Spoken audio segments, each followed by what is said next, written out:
નમસ્કાર દર્શકો, રખીવાળના આજના આ એપિસોડમાં આપનું સ્વાગત છે. પ્રેમ, પરિવાર અને ભારત વર્ષની સંસ્કૃતિની હૂંફથી ભરેલી ફિલ્મ એનઆરઆઈ દુલ્હન દર્શકોના મનોરંજન માટે તૈયાર છે.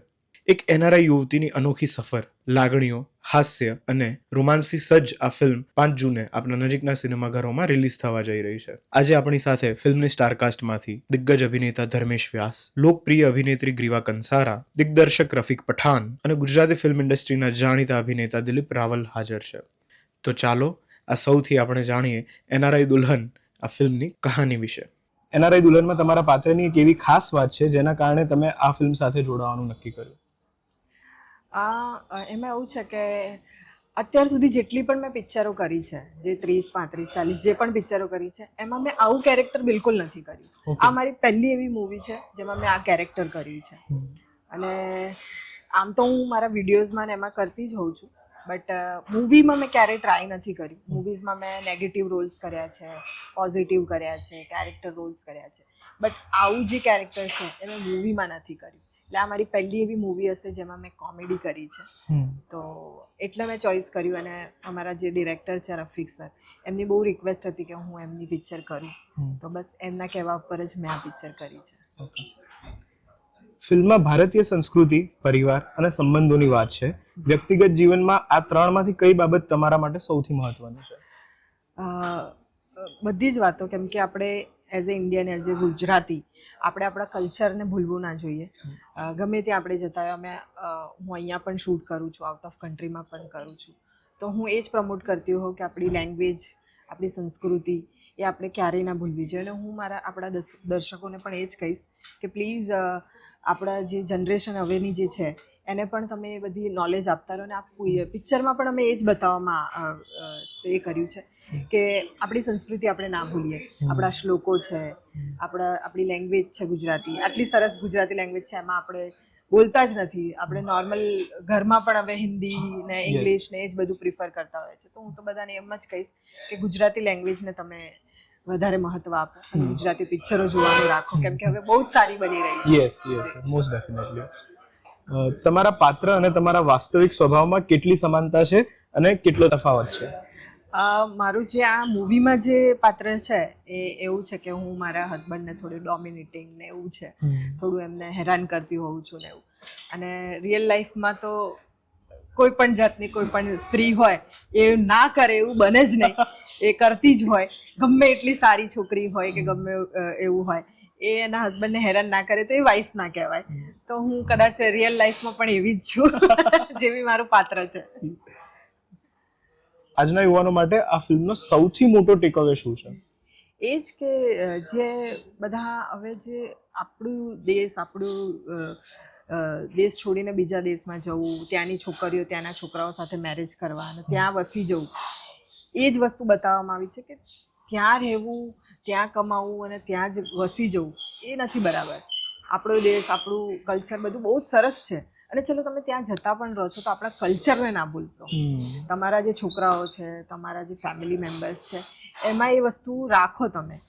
અને ત્યાં મેરેજ કરવું, ત્યાં એ કરવું, એના કરતાં અહીંયા બધું સારું જ છે અને બેટર છે. હું તો એમ જ કહું છું કે હું તો ત્યાં પણ જઉં છું, અહીંયા પણ રહું છું, તો મને તો આપણું ઇન્ડિયા અને ગુજરાત જ બેસ્ટ લાગે છે. તો હું તો બધાને જ કહીશ કે પ્લીઝ અહીંયા જ રહો, અહીંયા જ કમાઓ અને અહીંયા જ ખાઓ. તમારી સંસ્કૃતિ એ તમારા માટે સૌથી મહત્વની, સર્વોપરી. જી જી જી. સોશિયલ મીડિયા પર લોકો તમને એક અલગ જ અંદાજમાં ઓળખે છે. એનઆરઆઈ દુલ્હનમાં દર્શકો માટે તમે કઈ નવી રીતે જોવા મળશો? જે કોમેડીની તો આપણે વાત કરી, એના સિવાય તમે કરી કે તમે તમારા હસબન્ડ માટે ડોમિનેટિંગ છો, પણ એના સિવાય બીજી કોઈ એવી સાઈડ? મૂવીમાં તો મારું કેરેક્ટર એવું જ બતાવ્યું છે, તો દર્શકોને મને નથી લાગતું કે કંઈ બીજું નવું આ પિક્ચરમાં જોવા મળશે. જે મારા વિડીયોઝમાં ને જે હું દેખાઉં છું, પણ મારા ઓડિયન્સને બહુ ઈચ્છા હતી કે હું આ જ કેરેક્ટર મૂવીમાં કરું, તો બસ એ લોકોની રિક્વેસ્ટ પ્રમાણે હું એ જ કેરેક્ટરને હું મૂવીમાં પણ લાવી છું અને એવું જ બધું કર્યું છે. ધર્મેશ વ્યાસ જેવા અનુભવી અભિનેતા સાથે કામ કરવાનો અનુભવ કેવો રહ્યો અને તેમના પાસેથી શું શીખવા મળ્યું? અરે બહુ જ મજા આવી એમની સાથે કામ કરવાની. અને આ મારું પહેલું મૂવી છે એમની સાથે. એમને બહુ જ વખતથી ઓળખું છું, જાણું છું, કેમ કે મારા ડેડીને એ બંને બહુ સારા ફ્રેન્ડ છે, તેમના લીધે સારી રીતે ઓળખીએ છીએ. પણ કામ કરવાનો મોકો નહોતો મળ્યો અને આ વખતે મળ્યો. તો એ એમના કામ માટે બહુ જ ડેડિકેટ છે. તો એ વસ્તુ એક શીખવા મળે ને સિનિયર પાસેથી તો જેટલું શીખીએ એટલું ઓછું હોય છે.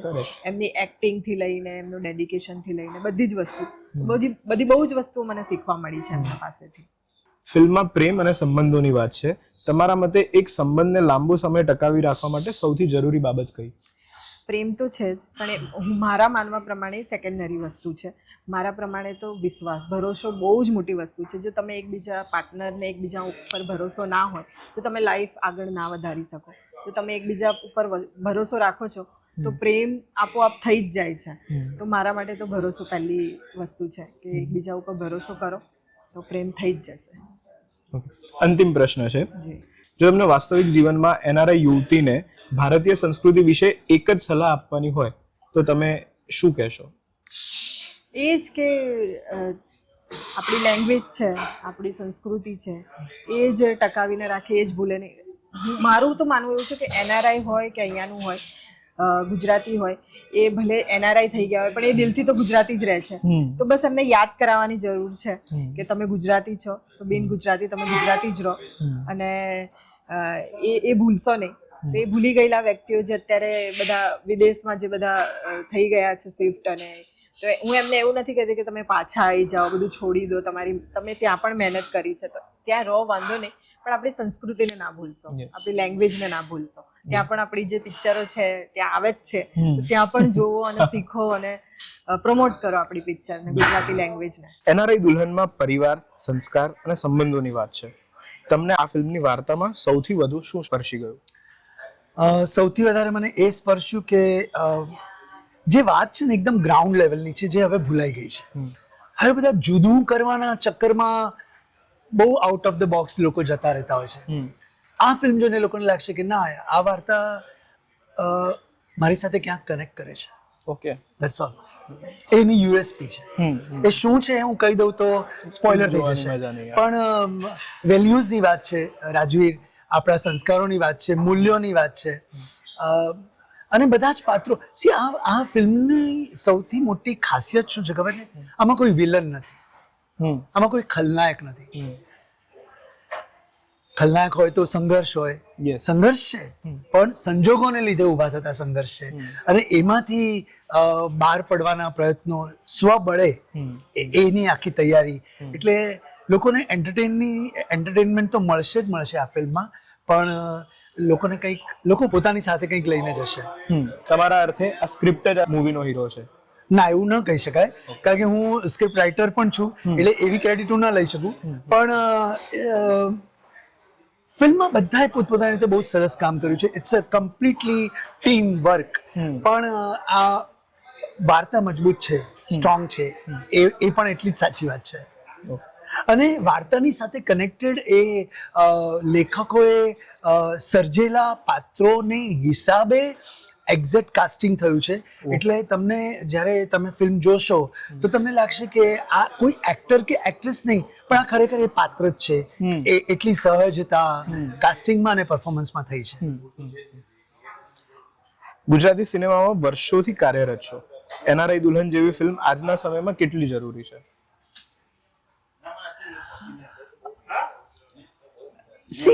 સિનેમાનું માધ્યમ છે ને રાજવીર, કે એ સમાજને બદલવા માટે નથી કે આ ફિલ્મ જુઓ અને તમે બદલાઈ જાઓ, કે અમે કોઈ સંદેશો આપીએ કે તમને શીખવાડીએ. ના, અલ્ટિમેટલી તો એ એન્ટરટેનમેન્ટનું જ માધ્યમ છે, મનોરંજનનું જ માધ્યમ છે.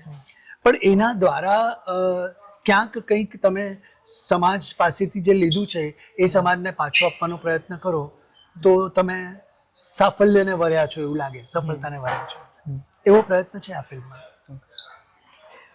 તમારા પાત્ર વિશે એવું શું કહી શકાય કે જે દર્શકોને થિયેટર સુધી ખેંચી લાવે પરંતુ ફિલ્મનું રહસ્ય પણ જળવાઈ રહે? મારું અને ગ્રીવા કંસારા, અમે લોકો બંને પતિ પત્નીનો રોલ કરીએ છીએ એમાં. એટલે વી આર હસબન્ડ વાઈફ. અને મારા પાત્રનું નામ છે ગોળ અને એના પાત્રનું નામ છે પાપડી. અચ્છા. એટલે અમારી પેર બનીને મળીને બને છે ગોળ પાપડી. એટલે હવે આ નામ પરથી જ તમને અંદાજ આવી ગયો છે કે અમારું અમારા બંનેના પાત્ર હ્યુમર ક્રિએટ કરવા માટે છે. એટલે પ્રયત્ન કર્યો છે. આજે સૌથી અઘરું રાજવીર કંઈ હોય તો લોકોને હસાવવું છે. Most definitely. આપણે એમ માનતા હોઈએ કે આના પર લોકો હસશે, પણ એના પર લોકો ન હસે. પણ અમારો સંનિષ્ઠ પ્રયાસ છે કે લોકો અમારા પાત્રો થકી હસે, અને માત્ર હસીને કાઢી નાખે એવું નથી. અમારા બંનેના પાત્રો વાર્તાની સાથે પણ જડબે સલાક ચાલે છે. એટલે it is we are family members. એટલે ભલે અમે ઘરના કેરટેકર છીએ, સર્વન્ટ્સ છીએ, પણ અમે પરિવારના સભ્યની જેમ જ છીએ. એ રીતે જ અમને ધર્મેશભાઈને એ લોકો ટ્રીટ કરે છે. એટલે લોકો ખેંચાઈને આવશે જ મને અને ગ્રીવાને જોવા. ફિલ્મમાં હાસ્ય, લાગણી અને રોમાન્સ ત્રણેયનો તત્વ છે. એક કલાકાર તરીકે કયો ભાવ સૌથી મુશ્કેલ લાગે છે જે સાચા અર્થમાં દર્શકો સુધી પહોંચાડવો પડે? મેં હમણાં જ કહ્યું 2 મિનિટ પહેલા રાજવીર કે લોકોને હસાવવા સૌથી જ અઘરા છે. આજે એક કલાકાર તરીકે મને ખબર છે લોકોને રડાવવા હોય ને તો બહુ જ સરળ છે. બહુ એ લાગણી પ્રદર્શિત કરવી, પણ હ્યુમર ક્રિએટ કરવું એ જગતનો સૌથી અઘરો પ્રકાર છે. પણ એ બધા જ પ્રયત્નો અમે બધા આર્ટિસ્ટોએ કર્યા છે કે એમાં ફૂલ ઓફ કલર્સ છે ફિલ્મ. ગામડું છે, શહેર છે, એરપોર્ટ્સ છે, જુદા જુદા લોકાલ્સ છે, એટલા જ સરસ બધાના રંગીન અને કલરફુલ કપડાં છે. 4 સોંગ છે સરસ, 4 નવા ક્રિએટ થયેલા ગીતો, અને બધા બહુ સક્ષમ અને સબળ કલાકારો ભેગા થયા છે. એટલે એ પાવરફુલ પરફોર્મન્સ પણ આ એનઆરઆઈ દુલ્હનમાં જોવા મળવાનું છે. અંતિમ પ્રશ્ન છે, આજે ઘણા યુવાનો વિદેશમાં સ્થાયી થવાનું સપનું જુએ છે. શું તમને એવું લાગે છે કે પોતાની મૂળ સંસ્કૃતિ સાથે જોડાયેલા રહેવું એટલું જ જરૂરી છે? વિદેશમાં અહીંયા પોતાના દેશમાં મોકાઓ નથી મળતા કે મારી એબિલિટી પ્રમાણે મને ફોરેનમાં વધારે સારો અવકાશ છે અને ત્યાં લોકો જતા હોય છે, એમાં કશું જ ખોટું નથી. ત્યાં જાય છે, લોકો ભણે છે, ત્યાં સેટલ પણ થઈ જાય છે. એવા વર્ષોથી એનઆરઆઈના દાખલા આપણે જોતા આવ્યા છે. લગભગ અત્યારના તો 4થી પેઢી ચાલી રહી હશે કદાચ. પણ ત્યાં રહીને પણ એ લોકો આપણા સંસ્કારો, આપણા મૂલ્યોને, આપણા ધર્મને, આપણે એટલે જે પણ ધર્મને ભગવાનને માનતા હોય એ બધાની સાથે સંલગ્ન રહેવા જોઈએ એવું હું માનું છું. અને મોટે ભાગે લોકો રહેતા પણ હોય છે. તો મળીએ એનઆરઆઈ દુલ્હનમાં. એનઆરઆઈ દુલ્હનનો વિષય એનઆરઆઈ જીવનશૈલી અને ભારતની સંસ્કૃતિ વચ્ચેનો સંઘર્ષ પર આધારિત છે. યસ. આ વાર્તા પસંદ કરવા પાછળનો મુખ્ય વિચાર શું હતો? મૂળ લેખક જે છે મારા સહ ડિરેક્ટર ભરત મહેતા, એમને આ કન્સેપ્ટ સૂચ્યો હતો. એ ભરતભાઈનું અને અમારું એવું માનવું છે કે હવે થોડો સમય બદલાયો છે. પહેલાં એવો સમય હતો કે લોકો અબ્રોડ જવા માટે સપના જોતા હતા. હવે એવો પણ સમય આવ્યો છે કે લોકો ઇન્ડિયા આવવાના સપના જુએ છે, પાછા રિટર્ન થવાના. એવા 1-2 પ્રસંગો થયા હતા અમારી આસપાસ 1-2 મિત્રો સાથે. દેન આ ભરતભાઈને અમને આઈડિયા આવ્યો કે આ ફિલ્મ બનાવાઈ આવે, કેમ ના થાય, અને એને યુથ સાથે જોડીએ. જનરેશન બદલાઈ છે અને અત્યારની જે કન્ટેમ્પરરી પરિસ્થિતિઓ એવી છે ને કે હું જોઉં છું એરપોર્ટ પર કે હવે પાછા નથી જવું, અબ્રોડ નથી જવું, જઈને આવી જઈએ છેલ્લી વાર 4 મહિના 3 મહિના, ગમે તે પરિસ્થિતિ હોય. પછી એ બધું જોઈને આ વિચાર આવ્યો હતો. ફિલ્મમાં હાસ્ય, રોમાન્સ અને પારિવારિક લાગણીઓનું સંતુલિત સમન્વય જોવા મળે છે. દિગ્દર્શક તરીકે આ ત્રણેય તત્વોને સંતુલિત રાખવામાં સૌથી મોટો પડકાર કયો હતો? તો મોટો પડકાર તો સિનેમા છે. આ એક વિઝ્યુઅલ મીડિયા કે જેની અંદર આટલા બધા પાત્રો છે અને એ પાત્રો સાથે એ પાત્ર પ્રમાણે જ વર્તન કરાવવું એ સૌથી મોટો પડકાર હતો. મારી ટીમ બહુ જ અદ્ભુત કલાકારોથી ભરાયેલી છે. સાથે સાથે આંચલ એક ડેસિંગ બહુ નવી છોકરી, સુંદર ફિલ્મો કરતી છોકરી, એની પાસે એક અમેરિકન છોકરીનો રોલ કરાવો, અને એ ફેમિલી જે ફેમિલીમાં આવે છે એ બધા ઇન્ડિયન્સ છે. ઘણીવાર કેવું થતું હોય છે કોઈ અમેરિકન એનઆરઆઈ આવે તો આપણે પણ એનઆરઆઈ થઈ જતા હોય છે. આપણે પર પહેરી, ખાવું પીવું, હરવું ફરવું બધું યા વાળું થઈ જતું, ભાષા બદલાઈ જાય. પણ બસ આ જ બેલેન્સ મેં કર્યું છે કે આપણે આપણી જ ભાષામાં વાત કરીશું. તું તારી રીતે વર્તન, ભાઈ તું ત્યાં મોટી થઈ છે, અમે તો અહીંયા મોટા થયા છે. આ એક મજા છે આ ફિલ્મમાં, અને એ બેલેન્સ કર્યું છે દરેક પાત્રએ. આજના યુવા દર્શકો અને પારિવારિક દર્શકોની પસંદગી ઘણી અલગ હોય છે. એનઆરઆઈ દુલ્હન બનાવતી વખતે બંને વર્ગને ધ્યાનમાં રાખીને શું ખાસ આયોજન કર્યું છે?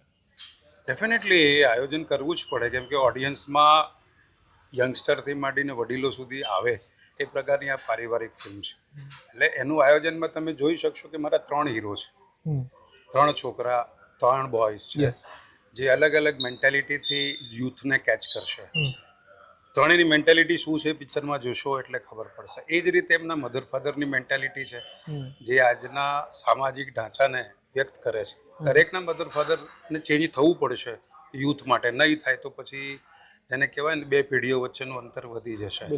એટલે સબ પ્લોટની અંદર જે પણ સારા આર્ટિસ્ટો છે, વિમલ ત્રિવેદી છે, સાથે કૃપા છે, રિદ્ધિ છે, સંદીપ પંચોલી છે, અને મિત્રેશ વર્મા અને મુરલી પટેલ, આ બધું જ આ ઢાંચાને મજબૂત રીતે રજૂ કરે છે. ધર્મેશ વ્યાસ, દિલીપ રાવલ જેવા અનુભવી કલાકારો અને એના સાથે જ યુવા કલાકારો સાથે કામ કરતી વખતે એક દિગ્દર્શક તરીકે તમને શું અલગ અનુભવ મળે છે?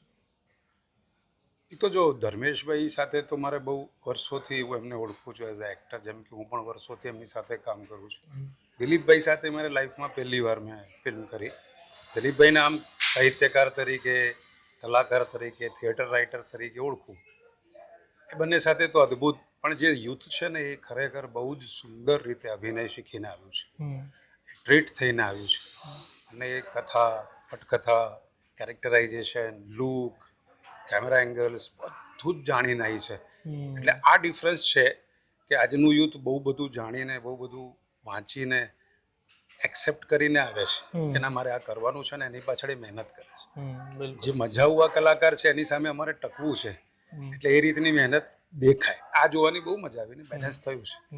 એટલે તમારો કહેવાનો મતલબ એમ છે કે યુથની પાસે ટેકનિકાલિટીનું બહુ જ સારું જ્ઞાન છે. યસ, ડેફિનેટલી છે.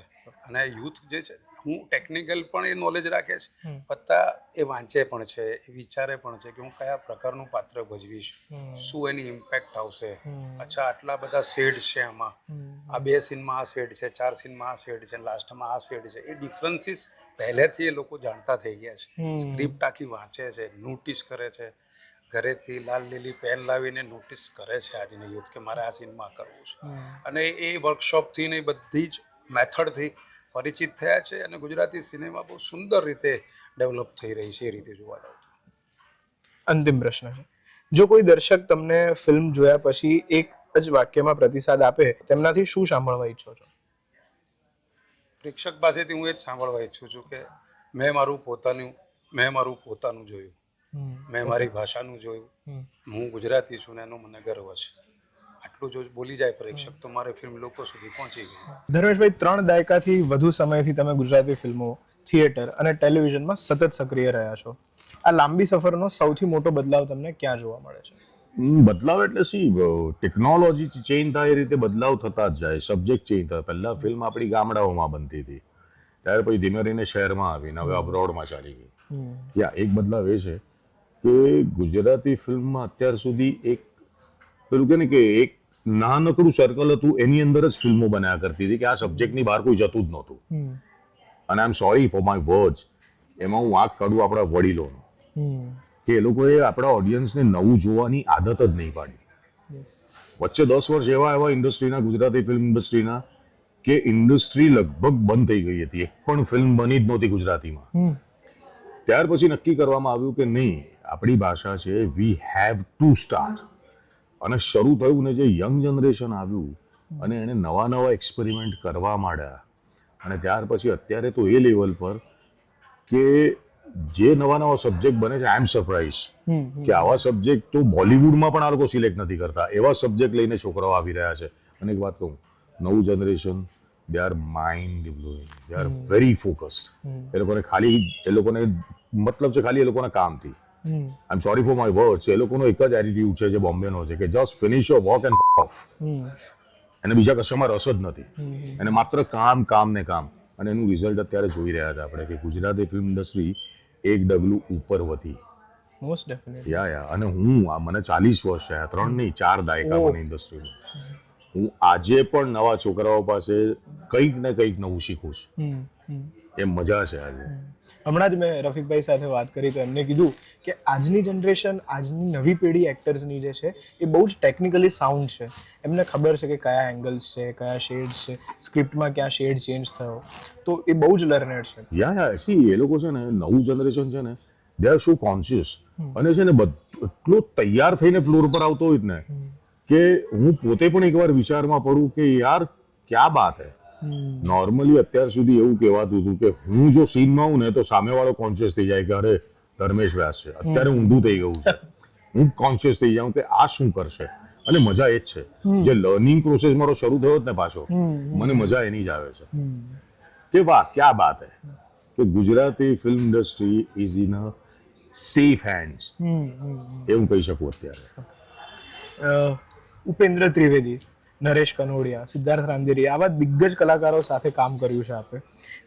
આજની નવી પેઢી સાથે કામ કરી રહ્યા છો, અને આ બે યુગના કલાકારો વચ્ચે મુખ્ય અંતર શું છે? સી એક્ટર્સ એ લોકો તો મહાન હતા જ. Upendrabhai salute. Nareshbhai A was, પેલું કહે ને, નરેશભાઈ એ મારા વડીલ મિત્ર હતા. મારી ને નરેશભાઈની કેમિસ્ટ્રી બહુ અલગ હતી આખી. દેન સિદ્ધાર્થભાઈ સલ્યુટ. અને આજના છોકરાઓ એક્ટર્સ, પેલા લોકો મહાન હતા જ તો જ સર્વાઈવ કરી શક્યા. બાકી આ ઇન્ડસ્ટ્રીમાં તમે જરા પણ આમ તેમ બહુ કાઢી મૂકે ઇન્ડસ્ટ્રી તમને. આજના છોકરાઓમાં એટલું જ છે કે દે આર વેરી, પેલું કે ને, very passionate about the work. એ લોકોના કામ માટે એટલા પેશનેટ છે એ લોકો. જેમ કે હું જોઈ રહ્યો છું અત્યારે, હું તો લાઈનથી ફિલ્મ મારી આવી રહી છે ને, જે નવા છોકરાઓ છે એ લોકોને માત્ર બસ કામ કામ ને કામ, કે I have to give my 100%, that's it. એ મજા છે. જ્યારે એ વખતે કેવું હતું કે આ ચલ ને યાર ગાંઠિયા મંગાય ખાઈને બધી શૂટિંગ કરીએ ના, આજે તો હલો ટાઈમ થઈ ગયો ભાઈ, સ્ટાર્ટ શૂટિંગ. એ મજા છે આખી. ડેડિકેશન આખું અલગ જોવા મળે. ઓફકોર્સ ટેકનોલોજી ચેન્જ થઈ આટલી બધી, એ ફરક તો છે જ. તમે મલ્ટિપલ જોનરાઝમાં કામ કર્યું છે, બીટ કોમેડી હોય, એક્શન હોય, થ્રિલર્સ હોય, ડ્રામા હોય, કંઈ પણ હોય, પણ આ બધા વચ્ચે એક જોનરા એવો હોય કે જે તમને વારંવાર કરવો ગમતો હોય. નાટક. નાટક. હા, કારણ કે હું ત્યાંથી જ આવ્યો છું. મને એક વાત કહું, થિયેટર ઇઝ માય પેશન. હું અત્યારે, મને લગભગ 5-5.5 વર્ષનો ગેપ થઈ ગયો નાટકમાં, પણ હું થિયેટરને મિસ કરું જ છું. જો મને ટાઈમ મળ્યો ને, અથવા મેં નક્કી કર્યું છે હવે કે હું બ્રેક લઈને પણ નાટક તો કરી શકું. કારણ કે મારું છે ને, મારી બેટરી રિચાર્જ કરવાનું સ્ટેશન છે. જે મને એવું લાગશે કે હવે મને મારું એક જ પ્લસ પોઈન્ટ, જે હું મારી જાતને હું ભાગ્યશાળી માનું કે મેં ચાર ગલીઓ ખુલ્લી રાખી મારા માટે. નાટક, એમાં નાટક, acting plus direction, serials, films, અને again direction in films or serials. કારણ કે અમુક જગ્યાએ એવું હોય છે કે મારા સીન સિરિયલમાં કે ફિલ્મમાં, સર કરી લો ના તમારું, સો આઈ નો. એટલે હું છે ને, જેમાં પણ હું પેલું કે ને કંટાળી જાઉં એટલે તરત હું સ્વિચ કરી નાખું મારી જાત. એ ટાઈમ કદાચ આવી ગયો છે કે હું ગુજરાતી ફિલ્મમાંથી આજે નહીં તો કાલે સ્વિચ થઈને થિયેટર તો કરી શકતા છું. કારણ કે એક્ટર તરીકે જીવતો માણસ થિયેટરમાં જ રહેશે. એ એની ઓકાત પર આવી જાય કે હલો, કોઈ સ્ટાર નથી અહીંયા, એક્ટર જોઈએ. એટલે મારો આગળ આ પ્રશ્ન હતો થિયેટરનો, તો તમને, કેમ કે થિયેટરે તમને ઘડ્યા છે, તો તમે માનો છો કે આજે પણ એક્ટિંગ માટે થિયેટર એ સૌથી પહેલું પગથિયું જે બેઝિક વસ્તુ છે, બેઝિક વસ્તુ છે. જો હું તો બોલિવૂડમાં પણ કામ કરી ચૂક્યો, મરાઠી ઇન્ડસ્ટ્રીમાં પણ કરી ચૂક્યો, સાઉથમાં પણ કરી ચૂક્યો, પણ જે મોટા મોટા આપણા એક્ટર્સ છે એ પણ છે ને કહેતા હોય કે સર આપ થિયેટર છો. સી, એક કોઈ પણ લેંગ્વેજની ઇન્ડસ્ટ્રીમાં ચાલી જાઓ અને ખબર પડે ને, કોઈ પણ ભલે સુપરસ્ટાર હોય સામે XYZ, એને ખબર પડે ને કે આ સામેનો એક્ટર થિયેટર વાળો છે, તો પેલો આખો ટોન ડાઉન થઈ જાય. કારણ કે પેલો એટલો તૈયાર થઈને આવતો હોય છે એક્ટર, કારણ કે એને પડી જ નથી સામે કેમેરા છે કે નથી, એને લેવા દેવા છે એના પરફોર્મન્સ સાથે. અને એક વાત કહું, થિયેટરનો એક્ટર કેમેરા સામે ઊભો રહે એટલે તમને ખબર પડી જાય એના કોન્ફિડન્સ જોઈને કે આ થિયેટરનો છે. એ મજા એ છે આખી. અને એક વાત કહું, અત્યારના જે છોકરાઓ છે, નવા જનરેશનના જેટલા પણ મોટા મોટા સ્ટાર છોકરાઓ, એ બધા થિયેટર કરી જ ચૂક્યા છે અને પછી અહીંયા અંદર આવ્યા છે. મારું એવું માનવું છે કે ઇમોશન્સને કેળવવા માટે થિયેટર બહુ જ જરૂરી પગથિયું છે. ઇમોશન્સ નહીં, બધી જ રીતે. સી, એક્ટર ટ્રેન થાય છે, ટ્રેન કરતા પણ હું શબ્દ વાપરીશ કે ડિસિપ્લિન આવે છે એની થિયેટરમાંથી. ઓકે. એન્ડ કોઈ પણ લેંગ્વેજમાં લે, કોઈ પણ તમે જાઓ, ફિલ્મમાં જાઓ કે સિરિયલમાં જાઓ, ડિસિપ્લિન એ પહેલા આવે છે. કારણ કે ઇન્ડસ્ટ્રીનો નિયમ છે કે તમે એક્ટર 19-20 હશો ને ચાલશે, પણ માણસ 19-20 હશો ને તો આ ઇન્ડસ્ટ્રી ક્યારેય તમને ટકવા દેતી નથી. તમે અનેક સફળ નિર્દેશકો સાથે વારંવાર કામ કરી ચૂક્યા છો. એક અભિનેતા અને એક નિર્દેશક વચ્ચેનો વિશ્વાસ કે એ સારા પાત્રને કેવી રીતે જન્મ આપે છે? See it's a vice versa. Okay. અને મારું નોર્મલી એવું હોય છે, જે હું પોતે માનું છું, મે બી આઈ એમ રોંગ, કે ધારો કે કોઈ ડિરેક્ટર કે પ્રોડ્યુસર મારો અપ્રોચ કર્યો, તો મારે લાયક કંઈ હશે તો જ મને ફોન કર્યો હશે. બાકી મારો ટેમ્પરામેન્ટ અને મારો સ્વભાવ આખી ઇન્ડસ્ટ્રી જાણે કે આ સટકેલ માણસ છે. અને મારું એવું છે કે મેં એકવાર હા પાડીને એટલે વાર્તા પતી ગઈ. દુનિયા આમની તેમ થઈ જાય, મારી ના નહીં થાય. અને ના પાડી તો પતી ગઈ, દુનિયા ખતમ થઈ જાય, મારી આ નહીં થાય. અને મને આ જ આવડે છે દોસ્ત, મને આના સિવાય કંઈ આવડતું જ નથી. This is my passion. હું સવારે ઉઠું છું એક્ટિંગ સાથે, રાત્રે ઊંઘું છું એક્ટિંગ સાથે. હું એની જોડે મસ્તી કરવા જઈશ ને તો આ 40 વર્ષની જગ્યાએ હું કદાચ 5-6 વર્ષમાં ફેંકાઈ ગયો હોત. ભલે મારો લુક, મારી ટેલેન્ટ, પણ ના, એ સિન્સિયરિટી આજે પણ છે મારી. હું રાત્રે 3 વાગે આવ્યો, મારે એકચ્યુઅલી આ પોડકાસ્ટ નહોતો કરવો, બહુ ચોખ્ખું કહું તો, બિકોઝ આઈ વોઝ એક્ઝોસ્ટેડ. કારણ કે હું છેલ્લા 9 મહિનાથી ઘરની બહાર છું. આમ કન્ટિન્યુઅસ આમ શૂટિંગ, ત્યાર પછી ફિલ્મો રિલીઝ, એટલે એનું પ્રમોશન ને બધું, ને પણ આ ગરમીમાં. અમે ગઈકાલે રાજકોટ હતા આખો દિવસ. હું સવારે 3 વાગે આવ્યો છું. એટલે ઇટ વોઝ લાઈક કે હું પરમ દિવસ સવારે 4 વાગે ઉઠીને મેં ફ્લાઇટ પકડી, ત્યાર પછી હું રાત્રે ગઈકાલે એટલે આજે સવારે 3 વાગે સૂતો. સો મેં કીધું કે યાર થોડું લેટ કરી નાખ. પણ નહીં, પેલું એક્ટર તરીકેનું એક હોય જ કે નહીં યાર આવી ગયા છે બધા, આવી જાઓ. હા, મેં ટાઈમ પાસ કર્યો થોડો આમ તેમ, હું થોડો ફોકસમાં આવું, પણ પછી કામ તો કરવું જ પડે ભાઈ આ લાઈનમાં, છૂટકો જ નથી. ગુજરાતી સિનેમાના ભવિષ્યને તમે કેવી રીતે જુઓ છો અને આગામી 10 વર્ષમાં ઇન્ડસ્ટ્રી ક્યાં પહોંચશે એ તમારી ગણતરી છે? ભવિષ્ય બહુ જ ઉજ્જવળ છે, બહુ જ. જે હું દરેક જગ્યાએ કહી ચૂક્યો છું, મારી જે બેક ટુ બેક બધી ફિલ્મો રિલીઝ થઈ અને એના ઇન્ટરવ્યૂમાં, કે ગવર્મેન્ટ તરફથી સપોર્ટ બહુ જ સુંદર મળી રહ્યો છે. હજી એક સપોર્ટની જરૂર છે, જે હું અંડરલાઈન સાથે કહું છું. જેમ કે મરાઠી લો કે સાઉથની ઇન્ડસ્ટ્રીમાં એ લોકોનો એક રૂલ છે, એ લોકોએ એજન્ડા બનાવ્યો છે કે અમારી રિજનલ લેંગ્વેજની કોઈ પણ ફિલ્મ હોય એને તમારે પ્રાઇમ ટાઈમ અમુક શોઝ આપવા જ પડે. જે મરાઠીમાં છે, જે સાઉથની લેંગ્વેજમાં છે, કે ભલે ગમે એટલી મોટી ફિલ્મ હોય, પણ એકવાર જો એ લોકોની લેંગ્વેજની ફિલ્મ રિલીઝ થઈ ને તો એ લોકોએ નક્કી કર્યું છે કે મહિનામાં આટલા પ્રાઇમ ટાઈમ તમારે આપવા જ પડે શો, પછી ગમે એવી ફિલ્મ હોય. એનું બેસ્ટ એક્ઝામ્પલ કે બોમ્બેમાં ધુરંધર ચાલતું હતું, માર, પણ મરાઠી ફિલ્મ રિલીઝ થવાની હતી, હટાવો અમારી ફિલ્મ રિલીઝ કરો. આ એક જો ગવર્મેન્ટનો સપોર્ટ મળી જાય ને, બાકી બહુ જ સુંદર સબસિડી આટલી સરસ કરી નાખી એ લોકોએ, ટુરિઝમની સબસિડી આટલી બધી હેલ્પ કરે છે લોકો. બસ આટલું જો થઈ જાય ને તો આવતા 10 વર્ષમાં તો હું કહું કે ઇન્ડસ્ટ્રી ક્યાંની ક્યાં હશે. અંતિમ પ્રશ્ન છે મારો ડે 1 થી, એટલે કે ડે 1 થી અને જે યુવા ધર્મેશ વ્યાસ હતા અને આજે 2026ના અનુભવી ધર્મેશ વ્યાસ ઊભા હોય, તો આ ધર્મેશ વ્યાસને શું સલાહ આપશે? કંઈ જ નહીં, કે આજ રહેજે, આજ ટેમ્પરામેન્ટ રાખજે, આજ એનર્જી રાખજે. કારણ કે જ્યારે યુવા ધર્મેશ વ્યાસ એન્ટર થયો આ ઇન્ડસ્ટ્રીમાં, કમર્શિયલ ઇન્ડસ્ટ્રીમાં 40 વર્ષ પહેલા, પણ એના 25 વર્ષ પહેલાનો હું આવી ગયેલો ઇન્ડસ્ટ્રીમાં. હું બોલતો થયો, બોલતા શીખ્યો અને હું સ્ટેજ પર હતો. એકચ્યુઅલી મારી પેલું કે ને કે એમેચ્યોર થિયેટરથી જર્ની તો વેન આઈ વોઝ 4.5 ત્યારથી શરૂ થઈ ગયેલી. ઓકે. ત્યાર પછી મેં કેમેરા પહેલી વાર ફેસ કર્યો 82માં અમદાવાદમાં. દૂરદર્શનની મેં સિરિયલ કરીને ફિલ્મો કરી. ત્યાર પછી હું બોમ્બે ગયો, બરોડા ડ્રામેટિક્સમાં ગોલ્ડ મેડલ લઈને પાસ આઉટ થઈને.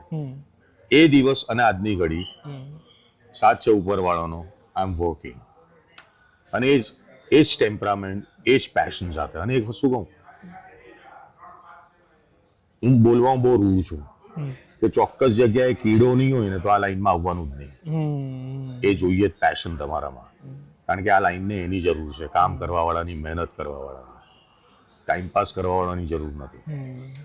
અપેક્ષા રાખું છું કે આ એપિસોડ તમને બહુ જ ગમ્યો હશે. વધુ આવા જ રસપ્રદ એપિસોડ જોવા માટે જોતા રહો રખેવાળ. ધન્યવાદ.